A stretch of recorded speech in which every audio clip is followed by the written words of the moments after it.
Sentambung perjuangan kamu terhambat dron untuk bertampuk amanah perjuangannya di bangsa di tiap kampung, di pelosok-pelosok kampung, di Lubuk, di kecamatan, di timur. Kalau terima amanah perjuangan untuk lon bertampuk ke masyarakat ini timur. Hidup Banda Aceh. Hidup Banda Aceh! Hidup Banda Aceh! Amin. Saudara Lur Ban Bandung Hilen Sabah Bari Wahai KPA Mutuah Saudara Lur sekian panjang perjuangannya hebat ka urung dron urangnya berdepu KPA Mutuah mua marwah Aceh gara-gara dron makanya atanya baik nebah-bah malakahnya nabak dron Dron urang dihormat li urang kampung dan urang disegan li urang kampung. Lung kutip haba abinawi baro bacuk. Partai Acehnya hana payah tapakan urang segala itu partai Aceh. Jadi kita balik bahasa.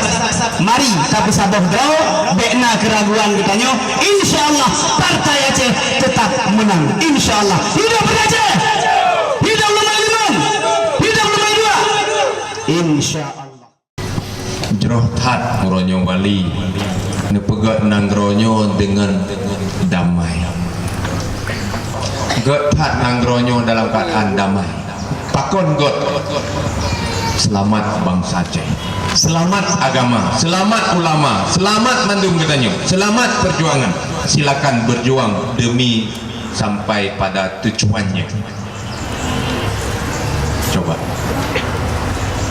ucap selamat le almarhum Tunku Ibrahim Wailah ketika beliau terus bak kediaman ulun tuan lun akan menghei gure-gure ulun tuan beliau metulak menyolun lun jak bagata bek gata hei urang lain lun jakwo tengah nyo sifatnya sira aulia Allah hanjir metukah menancit perjuangannya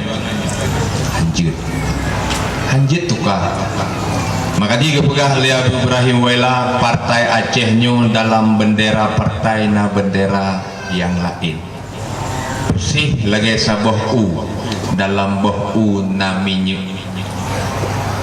dalam boh u naminya tolong jaga unyan dari tengah muboh lepiang baik sampai rut baik baju itu begitu me masak berterme ku bejek ke santan bejek ke minyak bejek dituang le bangsa Aceh uronyo wali inyo getanyo mantu-mantu termasuk Tunku gurau getanyo cendikiawan pemuda gam dan seluruhnya penduku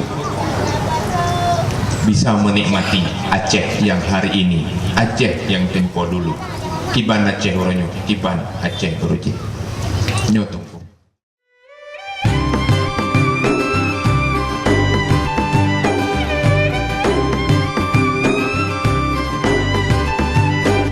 Rambut dilin mesabo bakaran rambut di belang mesabo batengki Bupati Roki Waki Syarul wajib lo menang mesabo hairakan bek mecerip Aceh Timur beres